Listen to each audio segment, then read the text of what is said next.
Assalamualaikum warahmatullahi wabarakatuh. Halo semuanya, apakah kalian sudah mengenal sistem tanam paksa?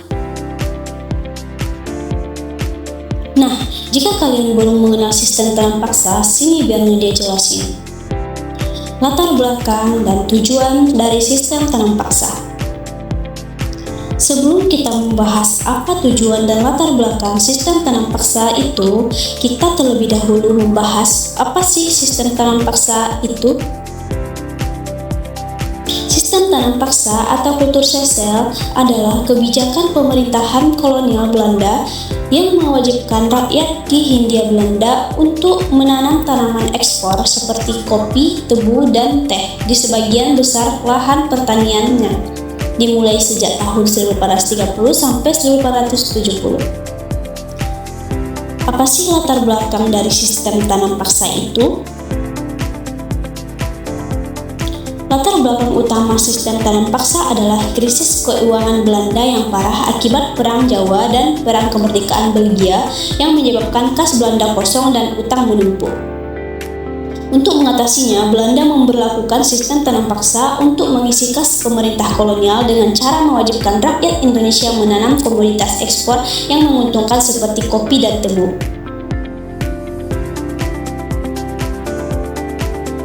Selanjutnya, tujuan dari sistem tanam paksa.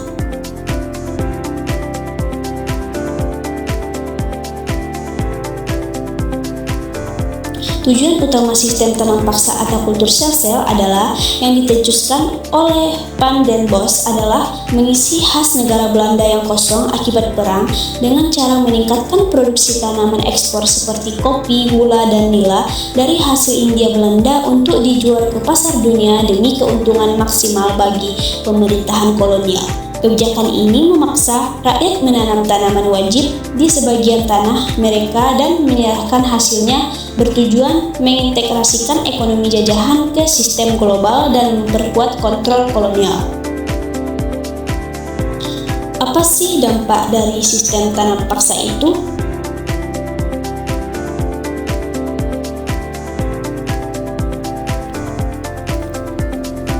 Dampak negatif yaitu bagi rakyat, yaitu terjadinya kelaparan dan penyakit. Petani mengabaikan sawah padi untuk tanaman ekspor yang menyebabkan penurunan produksi pangan lokal, kelaparan, dan wabah penyakit.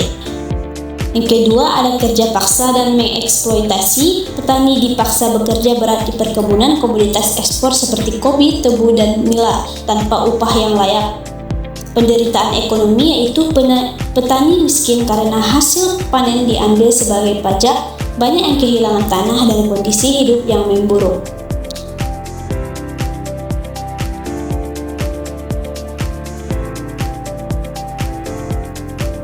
Dampak positifnya yaitu bagi kolonial dan tidak langsung bagi pribumi, yaitu menjadikan Belanda kaya, yaitu sistemnya sangat menguntungkan bagi Belanda seperti melunasi hutang dan membiayai pembangunan di negeri asalnya.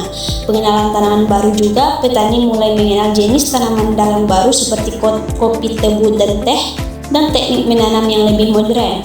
Perkembangan ekonomi uang, meningkatnya peredaran uang besar karena komersialisasi hasil pertanian, dan munculnya tenaga kerja untuk menciptakan kebutuhan akan tenaga kerja di perkebunan dan di pabrik.